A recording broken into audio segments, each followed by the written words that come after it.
Howdy, greetings and salutations, good evening, good day, whenever you get this. I'm recording this for the new moon lunar eclipse in Aries.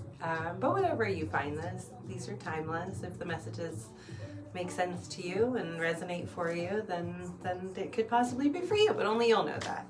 Hi, welcome.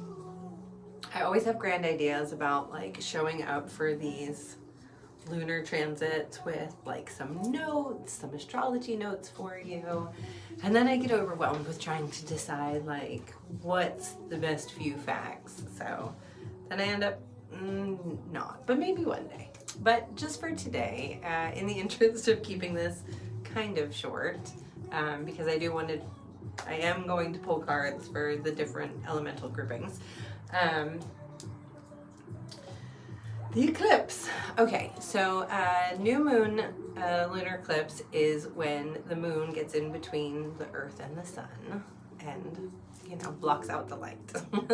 New moons, in kind of a woo-woo term, are generally a time for going inward, for manifesting, for trying it's a period of growth that's coming up, and so it's about setting intentions for what you want to grow into, and what you want to bring from the dark into the light.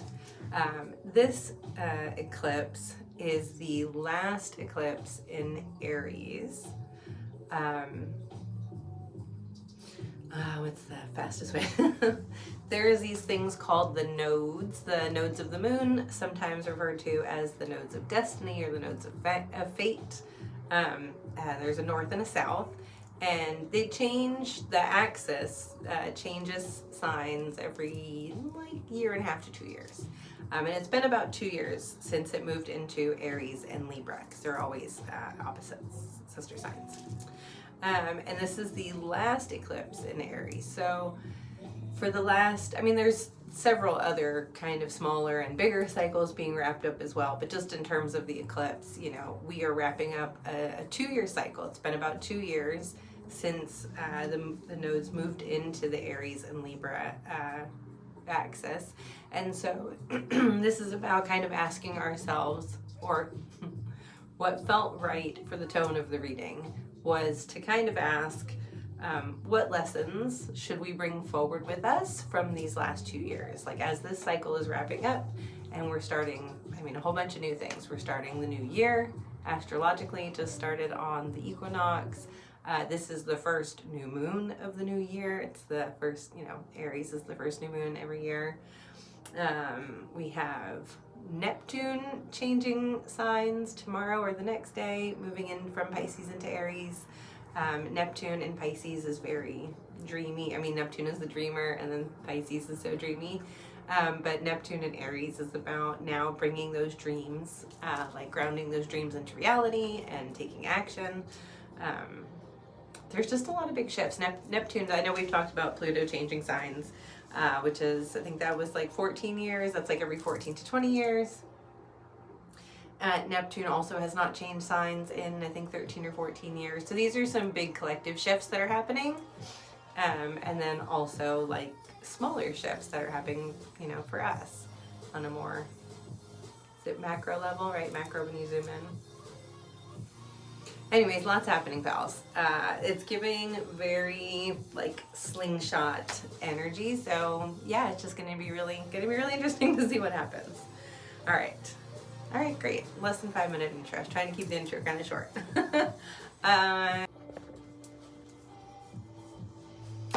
Okay, let's pull for our air signs. So this is going to be Gemini, Libra, Aquarius.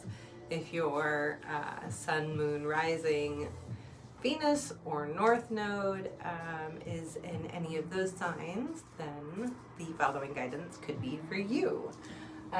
Okay, so pulling from the Eldritch Overload deck tarot, one I often find myself reaching for with air signs.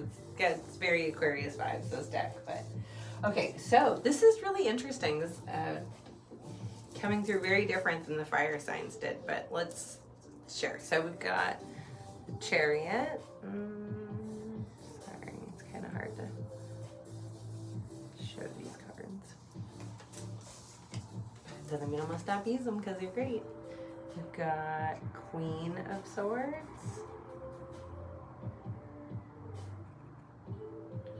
Trying to get it so you can see all the cool holographic detail. We've got the King of Swords, which is kind of cool and wild. They came out one behind the other. And Ace of Wands.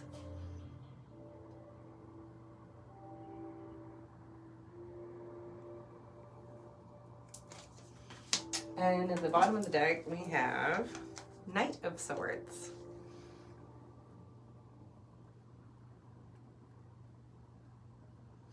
So, I love this. This is, again, one of my favorite things about tarot. It's just like you can't make up the synchronicities that come out and the confirmations because of that. So, really funny that 3 out of the 5 cards are swords, because swords is the suit in the deck that is represented by the element of air.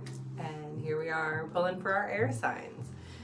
So I did fire signs first, and the way that reading came through was like, here are separate lessons for us to take forward with us, because the sorry, I don't know if I said it in this part yet or not, but the scope of this reading is to find out what lessons we can bring with us from this last 2-year period of these eclipses happening in Aries and Libra.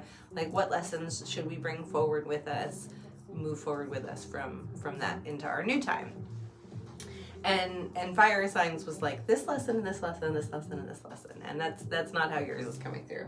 Yours is coming through just kind of like one big scope. So you have here the Knight, the Queen, and the King of Swords. So not only all from the suit representing your element, but also in a row. So we have progression, which indicates things moving forward. So a new chapter, things moving forward. And then you also have, I mean, you have a bunch of stuff about that. You have Chariot.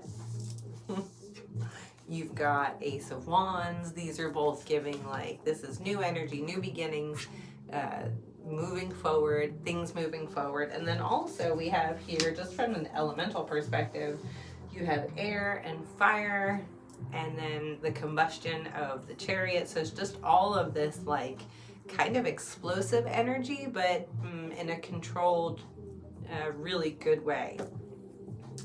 Okay, so that's great and all, but like, what's the lesson, right? So like, so we're talking about what lessons to move forward. Your lessons, air signs, are really about being mindful of, well, it's a couple of things. One, your boundaries. So the Queen of Swords, really, she is, in general, Queen and King are both clear communicators. They're mature, wise. They give off, you know, the calm, thoughtful leadership. But the Queen especially really represents like our boundaries. This is it's really coming through like as you're entering this new chapter and starting this new project, this new, I don't know if it's a new business project, a new job. It feels career related, but also bigger than just starting like a job. Not that there's anything wrong with like just getting a job somewhere. I've got to pay the bills, but like this feels bigger than that. So it's like as you're nurturing this new spark, right? If we're talking about, if the Ace of Pentacles is the seed because it's earth, then Ace of Wands is like the spark. So we're nurturing this spark and we have everything that we need to move forward, but it's really about making sure that nobody, that seems like a harsh way to say that. Let's try another way.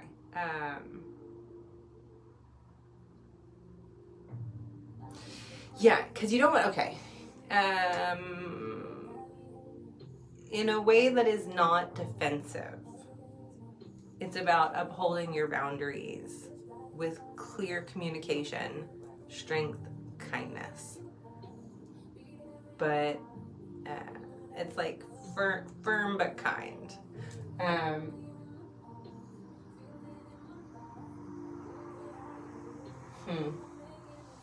Hold on 1 second.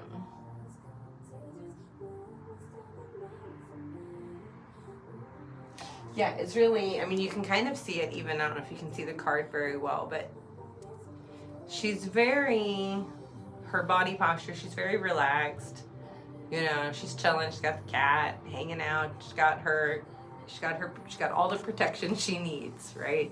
Both physically, kind of spiritually, the cat representing kind of her higher self and spiritual guides there. So there's no need for aggression, simply much more about, it's like demanding respect through your character, your actions, the way that you give it and the way that you communicate it, and about those things being really this is so interesting. Hang on, I feel like I want to pull something else on this.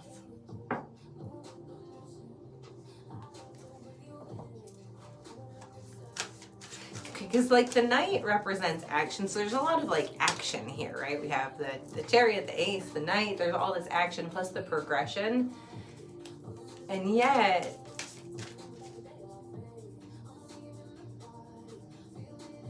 it's like conditional a little bit. It's like, oh, okay, that's kind of interesting. They're showing me like, God, how do we even describe this? Like a series of puzzles. Like, things are moving forward. Like things are going the way they're supposed to be. We have the Chariot, the progress. Like everything is falling into place the way that is supposed to be falling into place. If you are feeling any like barriers, or if you're running into any barriers is what I'm gonna go with. It's holding you up for a reason, and there's this like the way it's being shown to me is kind of like you're moving through a series of rooms, and there's different like puzzles or challenges or things that you have to solve to unlock it, to like move into the next area, but the puzzles, the solving of the puzzles is simply like how you're communicating. It's just the way that you're going to communicate and the way that you will accept communication from other people, and it's like that's the lesson. It's like okay, there we go. Being real cryptic on this one, Spirit. It's like how you handle those interactions when people are kind of like testing your authority or testing your kindness, or testing your knowledge. Swords also kind of represents like our intellect and our knowledge. So it feels like you putting into action the lessons that you've learned over these last couple years in regards to like how you communicate, how you handle yourself, how you are respectful in a way that also like demands respect back. This is really interesting. I really hope that this is landing with whoever the right person is that needs to hear this. All right. Let's see what this one also has to say. It says, manifesting is my superpower.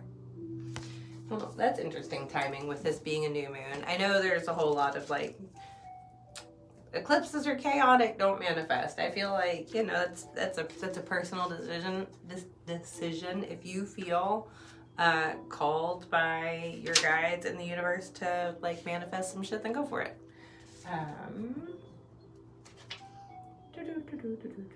Where is it? But let's see what this says, because I'm sure that whatever they haven't gotten me to say is what's in here. All right, manifesting is your superpower. You are a master of manifestation. Every one of your thoughts, actions, non-actions, and choices is affecting the unfolding of your pathway. Realize that you have great potential and power, and that you can draw on heavenly support to create the life of your wildest dreams. When you draw this card, this isn't a time to hold back on those dreams. It's a time to aim even higher. And if you have already set the bar, move it up. You were born to experience health, wealth, and happiness in every area of your life. It's time to claim that experience. You are in a powerful vortex of manifestation at this time, and therefore it's important to ensure that your intentions and ideas are aligned with the highest. Don't focus on your fears. Acknowledge those feelings and then let them go. Feel how you want to feel. Visualize what you're ready to receive. Experience in your heart the abundance that you're ready to experience in your life. Okay, well, that felt helpful. I hope at least. All right, air signs. I'm gonna stop there. I'm trying to keep these kind of short-ish, and that feels that doesn't feel like they have anything else. I really sorry if that one was a little confusing, but hopefully it's not. Maybe it makes exactly the perfect right sense to you. Please feel free to check the other readings for the other parts of your chart, or if you have a friend you think could benefit, please feel free to share this with them. See you later.